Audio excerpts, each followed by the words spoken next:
Kembali lagi bersama kami di Leki Financial. Kali ini kita akan membahas tentang saham BRMS atau Bumi Resources Mineral Tbk. Nah, di sini ini laporan keuangan yang kuartal ketiga 2024. Ini ada disebutkan untuk direktur utamanya ada Agus Purjosamismito, kemudian direkturnya yaitu Fuad Helmi ya. Untuk amal kantor mereka ada di Jahar Said, Komplek Rasuna Epicentrum. Untuk laporan keuangan kali ini kita lihat ya, ini nilainya itu dia gimana. Nah, ini berarti dia nilai itu 1 penuh, dia 1 penuh tapi bentuk itu US dollar. Jadi nanti dikali 15 ribuan hingga 16 ribuan sesuai kurs yang berlaku ya. Ini kas setakas kita lihat di sini. Dari 4 jutaan dolar sekarang menjadi 23 jutaan dolar, dia meningkat cukup pesat. Ini cukup bagus ya. Ini piutang usaha dia meningkat juga dari 100 ribu dolar menjadi 5 jutaan dolar. Persediaan kita lihat di sini ya. Persediaan dari 4 jutaan dolar menjadi 19 jutaan dolar. Wah, ini semua rata-rata meningkat nih. Berarti dia meningkat kurang lebih 15 jutaan dolar. Total asetnya dari 1,104 miliar dolar menjadi 1,16 miliar dolar. Nah, ini dia kalau kita lihat di sini, ini semuanya cukup bagus kali ini.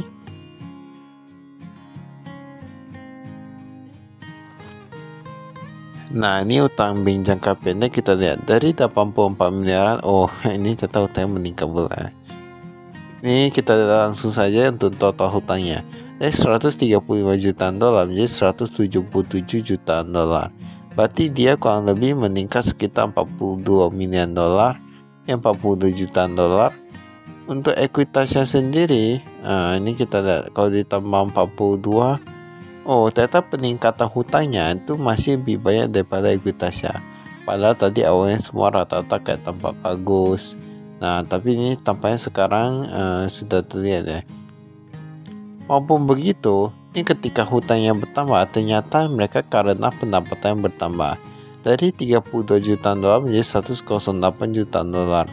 Nah, sehingga laba usaha mereka juga melonjak dari 9 jutaan menjadi 28 jutaan dolar. Ini sebenarnya cukup bagus sih. Ini sangat bagus menurut kami. Labanya dari 10 jutaan dolar menjadi 16 jutaan dolar. Padahal tadi awalnya kalau mereka bisa mereka bisa menjaga bebannya itu, beban umum, beban pokok gitu-gitu, mereka bisa mencetak laba lebih banyak lagi. Walaupun begitu, tadi kalau kita lihat persediaannya pun meningkat cukup besar ya. Nah, ini berarti sebenarnya labanya ini lebih besar daripada yang tertera di sini ya. Ini cukup bagus sih menurut kami. Kayak ini sangat bagus sih kinerjanya. Penerimaan dari penghasilan bunga, ini penerimaan dari pelanggan bahkan meningkat cukup pesat, 3 kali lipat lebih, mau 4 kali lipat nih, 30 jutaan dolar menjadi 103 jutaan dolar. Pembayaran kepada karyawan pun meningkat. Tapi ini pembayaran kepada pemasok, nah ini meningkat cukup pesat. Itu yang kami katakan. Mereka tadi kalau gak bayar pemasok, berarti kemungkinan labanya itu bisa lebih tinggi lagi. Nah, ini tapi namun ini cukup bagus ya menurut kami ya.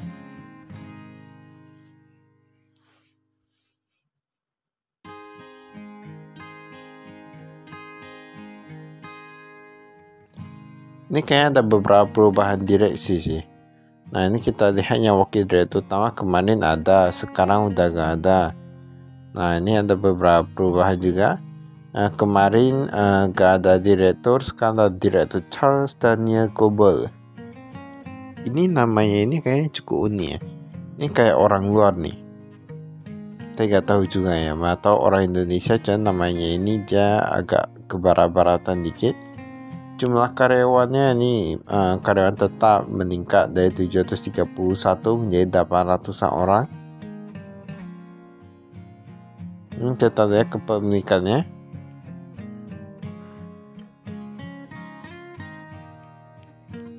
Kayaknya dia sama ya dengan tahun lalu karena dia gak ada dituliskan kayak 2023 dan 2024 gitu ya.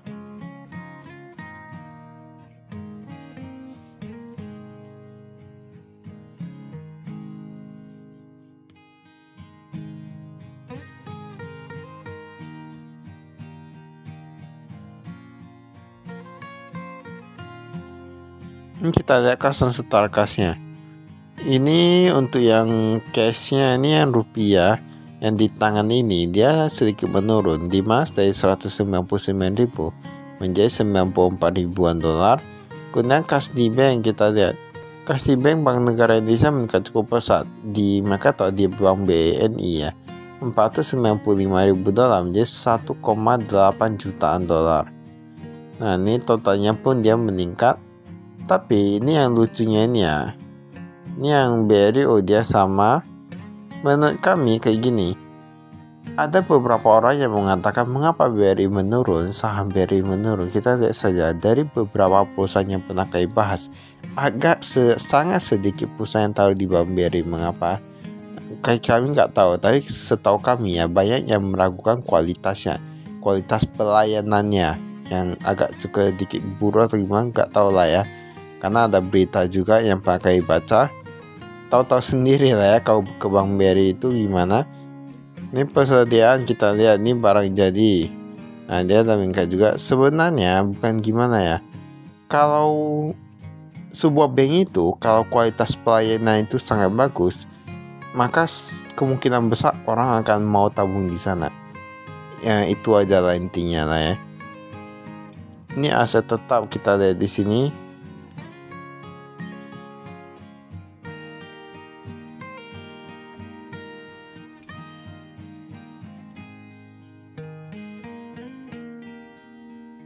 Kita lihat.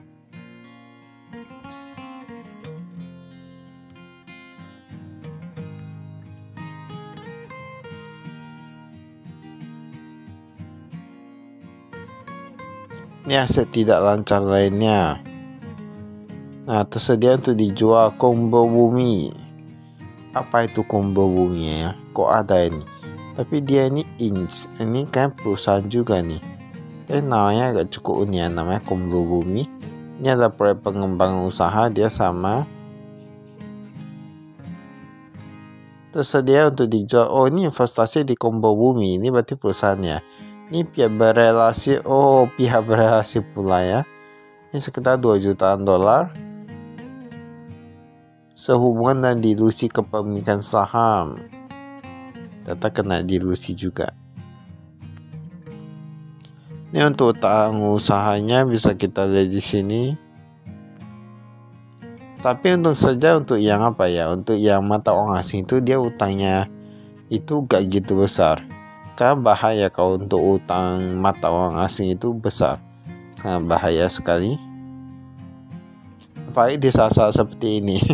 Ketika banyak orang yang perang di luar sana. Dan kita gak tahu ekonomi dunia itu dia lagi bagus atau tiba-tiba bisa drop. Kita gak ada yang tahu ya. Kita lihat berdasar umurnya untuk yang hutangnya lebih dari 3 bulan. Sekitar 7 jutaan dolar. Dari 9 juta menjadi 7 jutaan dolar. Ini sudah mulai menurun. Tetapi kita gak tahu. Ini saya jumlahnya masih banyak loh. Masih tergolong agak macet menurut kami. Dan ini kita gak tahu. Dia 3 bulan. Dia kan lebih dari 3 bulan. Bisa saja 6 bulan, 1 tahun. Gak ada yang tahu ya. Nah ini yang lucunya ini ya. Ini kita lihat dulu. Ini di sini. Ini dikatakan.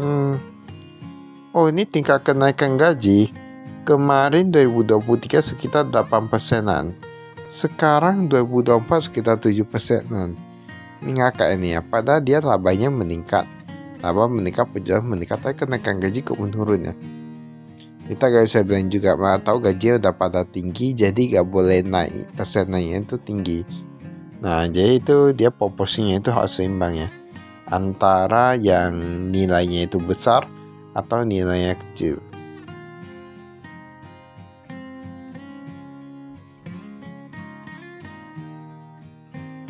Jadi 8%-an, 7%-an sudah tergolong oke sih menurut kami.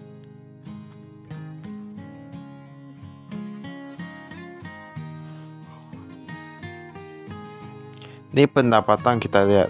Oh ini ternyata. Nah, mengapa penjualannya cukup besar? Karena dia ada hubungan dengan saham HRTA atau harta dinata abadi. Mereka memborong emasnya sekitar 88 jutaan dolar Nah ini kalau mau dibilang kayaknya udah 1 triliunan ya ini ya. Nah udah sekitar 1 triliunan, udah triliunan nih. Nah jika dibandingkan ini dengan yang lain-lain, ini sebenarnya yang lain-lain itu gak gitu berpengaruh. Yang paling berpengaruh itu yang Harta Dinata.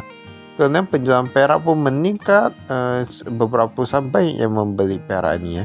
Ada PT Garuda International Murni Trade, ada PT Somi Murni Muria, ada PT Elam Mulia Abadi Sempurna.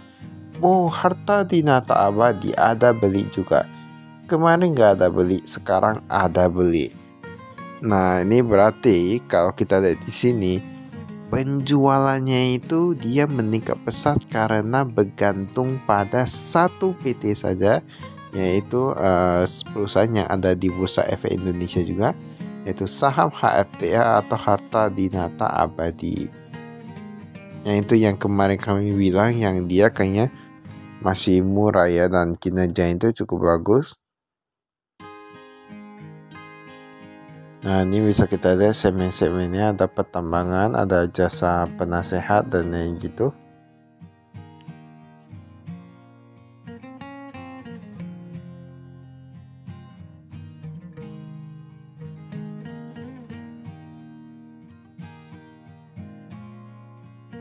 Baik, itu saya kami sekian, terima kasih, saya investasi.